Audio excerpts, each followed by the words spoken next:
Tá valendo? Boa noite. Estou tendo o prazer aqui de receber a visita do Luiz Felipe Orleans de Bragança, mais conhecido como Príncipe. Foi cogitado para ser o nosso vice, mas vai continuar sendo o vice do coração, o nosso vice de honra. Foi eleito deputado federal por São Paulo, muito bem votado. É um grande reforço que a Câmara recebe. Uma pessoa isenta, uma pessoa que tem uma bagagem cultural muito grande, liberal, católico. Católico. Aproveitar então, vamos saudar aqui todos os católicos do Brasil, né? Vamos saudar a todos os católicos. Hoje é cristãos, 12 de outubro, Exato. é dia Nossa Senhora Aparecida, padroa do Brasil. Então, meu nome é Luiz Felipe, nossa saudação a todos os católicos. Num dia, inclusive, Luiz Felipe, mais uma declaração do senhor Haddad, né? Onde ele ofendeu um líder evangélico. Falou um montão de impropérios contra ele. Como se não bastasse o PT ter dividido o Brasil, brancos e negros, nordestinos e sulistas, homos e héteros, né? Agora também prega a divisão entre católicos e evangélicos. Realmente eu acho que o senhor Haddad aí perdeu a linha. Tá? Não é por aí. Nós temos que unir o Brasil. Eu sou católico, a minha esposa é batista da Igreja Atitude aqui do Recreio, aqui no Rio de Janeiro, e nunca tivemos qualquer problema. Eu confesso que eu vou muito mais na igreja dela do que na minha. A gente sempre acompanha muito mais a mulher, o que é natural. E outra coisa, né, em ver Haddad, junto com a sua vice, Manuela Dávila, do PCdoB, dentro de uma igreja católica e recebendo a hóstia, a comunhão, eu fico com vergonha dele, porque eles nunca se preocuparam com religião, muito pelo contrário, sempre atacaram, perseguiram. Né? Você pode ver, aproveitar aqui, tem um documento aqui, já que se fala em religião, em Deus, em valores, tem a questão do aborto. Quero deixar bem claro aqui, a senhora Eleonora Minicucci foi escolhida por Dilma Rousseff para estar à frente da Secretaria de Política para as Mulheres. Agora, a especialidade dela era a AMIL, aprendeu lá na Bolívia. O que é a AMIL? Aspiração manual intrauterina, ou seja, a especialidade da senhora Eleonora Minicucci, escolhida por Dilma Rousseff para secretariar política para as mulheres, é abortista. E ela declara uma coisa aqui, não tem nada a ver com a vida particular dela, mas ela declarou, eu explorei muito isso na Câmara dos Deputados, que foi publicado, entre aspas, no jornal Correio Brasiliense, e nós buscamos, via assessoria da senhora Eleonora Minicucci, se era verdade ou não se manifestaram, e então é verdade, ok? Ela disse aqui, a ministra, numa entrevista, então, ao jornal Correio Brasiliense, 12 de março de 2012, não é porque tenho mais de 60 anos que não namoro, me relaciono com homens e mulheres e tenho orgulho da minha filha que é gay. Deixa bem claro, o Luiz Felipe, ninguém tem nada a ver com a vida particular dela, mas uma mulher que é escolhida para representar as mulheres no Brasil, dá uma declaração dessa, junto com a sua especialidade, né, que é então a aspiração manual intrauterina, ou seja, o autoaborto, e mais ainda, só por curiosidade, é só curiosidade. Dilma Rousseff ficou presa por 3 anos no Brasil, tendo em vista as suas infinidades de crimes que cometeu naquele período militar, na mesma cela da Eleonora Minicucci. Bem, até aqui, daqui para frente, não tenho nada a falar mais, tá certo? Então, outra coisa também, o senhor Haddad, eu nem gostaria de tocar mais nesse assunto, porque a gente começa a mexer em coisa que está pacificada já. Quem não tem um amigo, um parente, um gay, né, homossexual, e ninguém tem nada a ver com isso. Nós somos contra o material escolar para a garotada em sala de aula. Um pai, costuma dizer que um pai não quer chegar em casa e encontrar o filho brincando de boneca por influência da escola. Tá? Se ele mais tarde quiser aí ter outras coisas, né, tudo bem, ele quer ter outras como adulto fazer como adulto, decisões, né? tomar outro caminho, né? Não tem, o cara vai cuidar da tua vida. Agora o Haddad está negando o kit gay. Então eu quero só apenas aqui lembrar uma coisa, senhor Haddad. Diário Oficial da União, no 68, de 12 de abril de 2010. Aqui então, via portaria, né?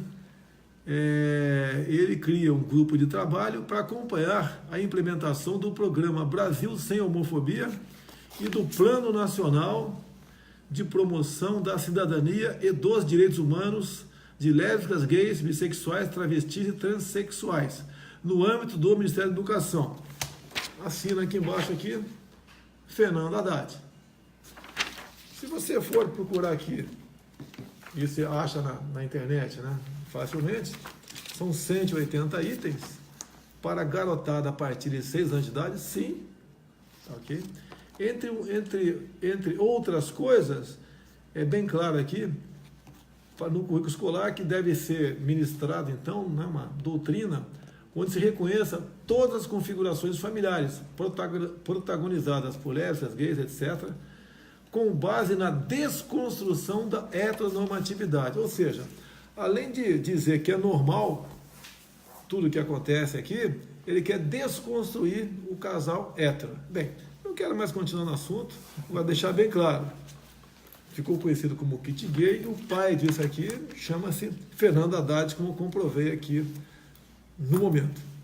Prezado Luiz Felipe, você hoje é homenageado aqui. Vamos falar um pouquinho. Muito obrigado pela visita mais uma vez. Pelo que parece aí, apesar de não confiar em pesquisa, né, mas a gente está bem. Jamais iriam inflar os nossos números, jamais. Tivemos muitas reclamações por ocasião das votações no último domingo, espero que não repita isso lá na frente.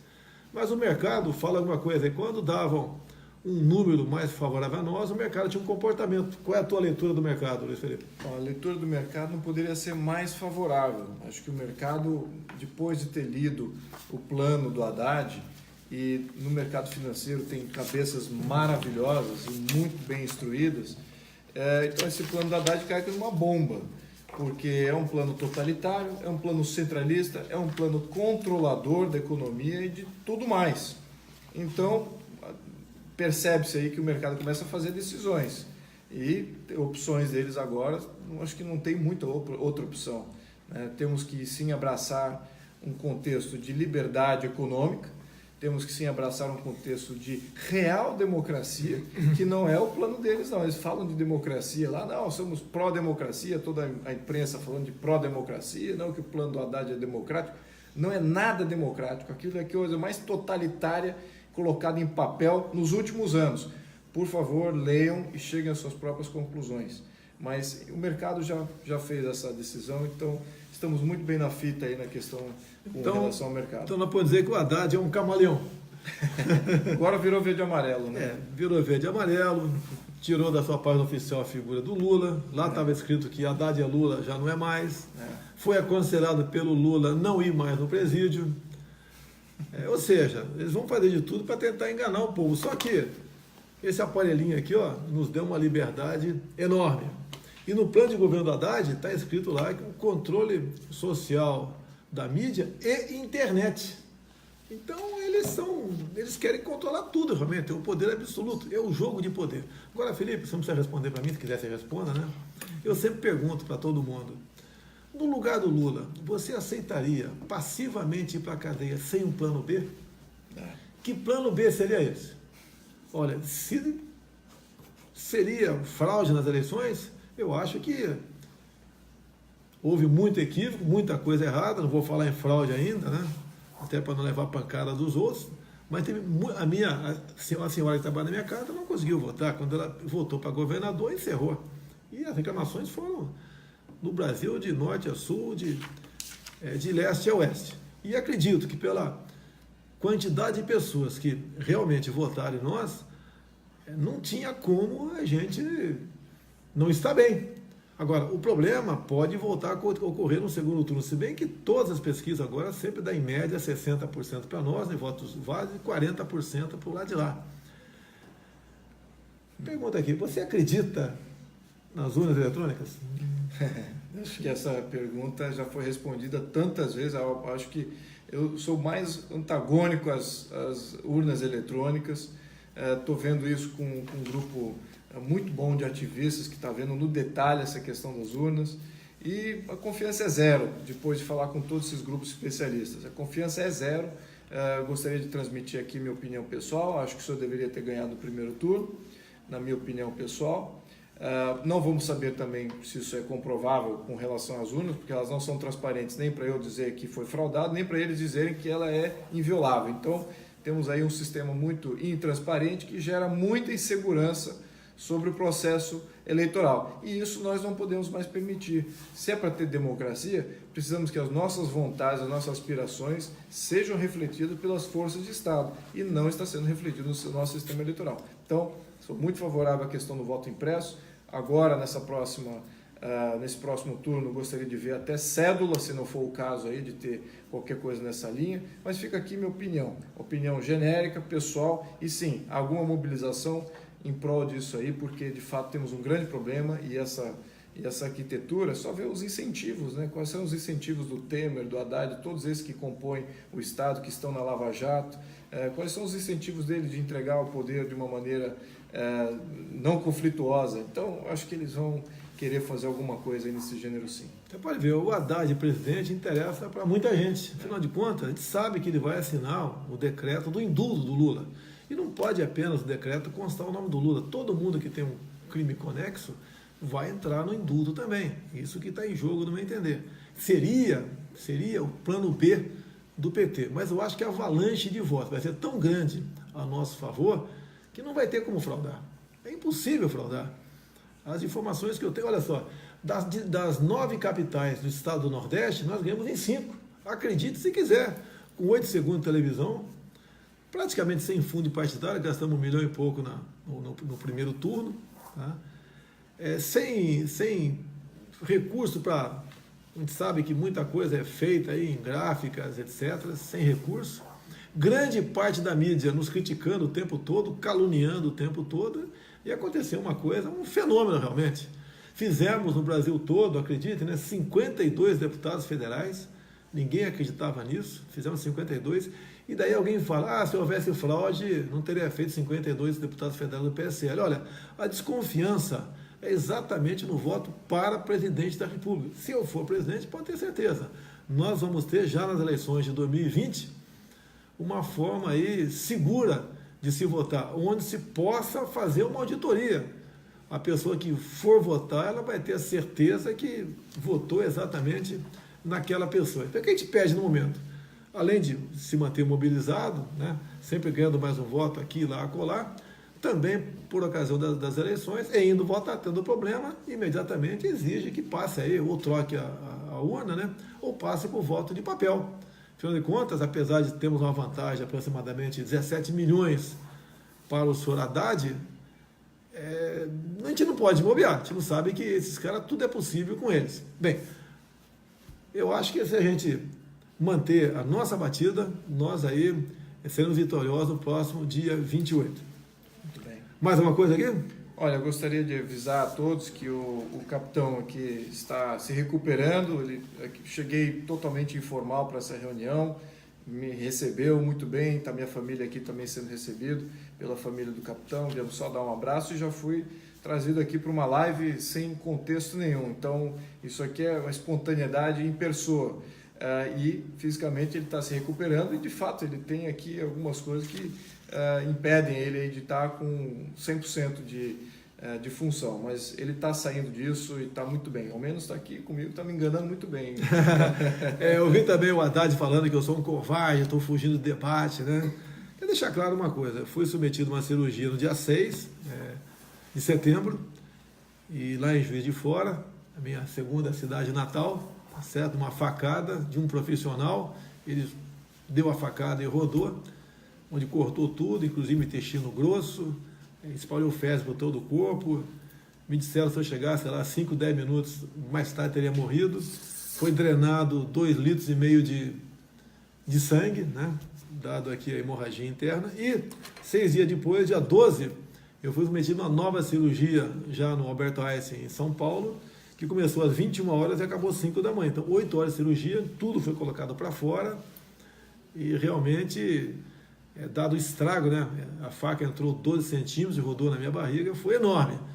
Graças a Deus, fui muito bem atendido lá na... Perdeu peso, né? Perdi 15 quilos. Isso é notável, isso realmente perdeu. Eu que já sou magro, né? Realmente foi um baque. Mas eu acho que o que está guardado ninguém tira não. Tá ok? Eu agradeço a Deus, agradeço o pessoal lá, todos os médicos, enfermeiros, profissionais de saúde do Juiz de Fora, e agradeço a todos também que se empenharam, né? Lideranças evangélicas, lideranças católicas, espíritas, demais denominações, ateus também, eu tenho amigos ateus. Agradeço aqui o Nordeste em especial. Ninguém, Luiz Felipe, nas últimas 4 eleições que disputou contra Lula 2 vezes e contra Dilma 2 vezes, obteve uma votação tão grande como eu tive no Nordeste. Então, muito obrigado ao povo nordestino. E apesar do príncipe, de o PT dizer o tempo todo que eu vou acabar com o Bolsa Família. Agora, até para contrapor a isso, foi ideia do general Mourão, acolhida ali pelo Paulo Guedes, nós vamos dar o 13º para quem recebe Bolsa Família. E não vai ter despesa porque esse recurso extra vai sair do combate ao roubo, à corrupção e à fraude. Apesar também de espalhar no Nordeste, por tudo, que eu iria acabar com o 13º salário. Houve uma crítica do nosso vice, não ao 13º, uma crítica sobre a quantidade de penduricários tendo contra-cheque. Ele achava que não é que tinha que acabar com isso ou com aquilo, mas tem um contra-cheque mais enxuto, mais botado na minha conta, que eu queria acabar com o 13º. Estão falando agora que eu vou acabar com a estabilidade de funcionalismo público, de servidor público no Brasil todo. Não é isso. Até porque está previsto na Constituição, você não vai acabar com isso aí, ninguém quer acabar com isso aí. Também estão falando o que mais? Me ajuda aqui. É só pancada em cima da gente. Que eu vou cobrar imposto de renda de pobre. Muito pelo contrário, a proposta do Paulo Guedes é quem ganha até 5 salários mínimos, equivalente a R$5.000, zero de imposto de renda. A gente vai perder um pouco de arrecadação? Vai. Mas nós temos que dar um refresco aqui para o empresário, né, para o cidadão trabalhador, porque ninguém consegue mais pagar uma carga tributária tão monstruosa como a que está aí. Nós temos que reinventar muita coisa. Não será uma aventura. A questão de privatização é a mesma coisa. São 150 estatais. Eu acho que no primeiro ano, essas 50 criadas pelo PT, a gente vai mandar para o espaço. Tá? As outras 50 ali, você vai ter que ter um critério, um modelo, com responsabilidade. E não é apenas jogar para anunciar no mercado, quem comprar, comprou, não, tá certo? Tem que ter um modelo, talvez o Golden Share, seja lá o que for. E o que for estratégica, a gente não pode falar em privatizar, no meu entender. O que for estratégica, você não pode privatizar. Banco do Brasil, Caixa Econômica, já tem poucos bancos no Brasil. Se você sumir com o Banco do Brasil e Caixa Econômica, a pergunta de sempre, né? Quem é que vai financiar, por exemplo, a produção agrícola no Brasil? Agora, se o Banco do Brasil e a Caixa Econômica têm problemas, como de vez em quando aparece, tem mesmo, é por causa das indicações políticas, que levam à ineficiência do órgão e à corrupção. Vamos indicar pessoas sérias. Não se fala em privatizar, no meu entender aqui, Furnas. Tá? Então, vai ser um grande plano de privatização? Sim, vai ser, tá? Mas com muita responsabilidade. E pode ter certeza que o mercado não vai se decepcionar conosco, não. Não estou batendo de frente com o Paulo Guedes de jeito nenhum.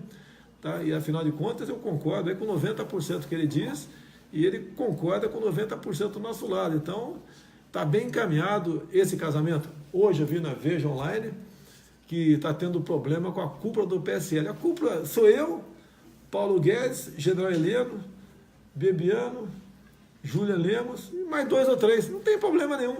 Querem o tempo todo dizer que temos problemas e não temos como governar o Brasil.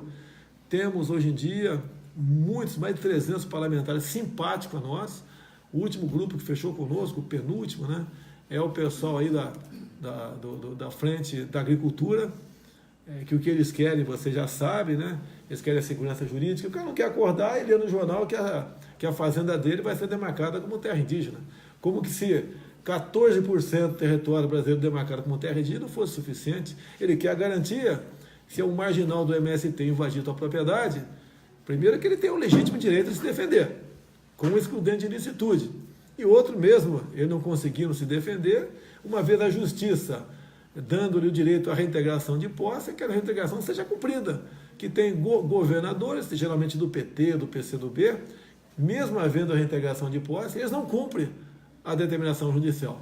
Nós não podemos ser um país onde a lei vale ou não vale de acordo com quem está no poder. É aquele compromisso que eu tenho de respeitar a Constituição.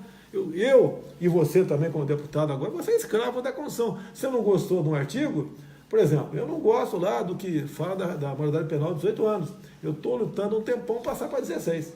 Quem sabe até, Luiz Felipe, não sei se você concorda com a redução da maioridade penal, tá certo? Você pode falar sobre isso? Absolutamente, eu concordo até de ser julgado por crime que você cometeu, não importa a idade. Então, mas maioridade penal a gente segura com esse nível. Você pode ver, desde 89, um ano após a promulgação da Constituição, já tem proposta para diminuir a maioridade penal para 16. Então eu estou sugerindo até agora, quem sabe a gente passa para 17 anos. E lá na frente o futuro presidente passa então para 16.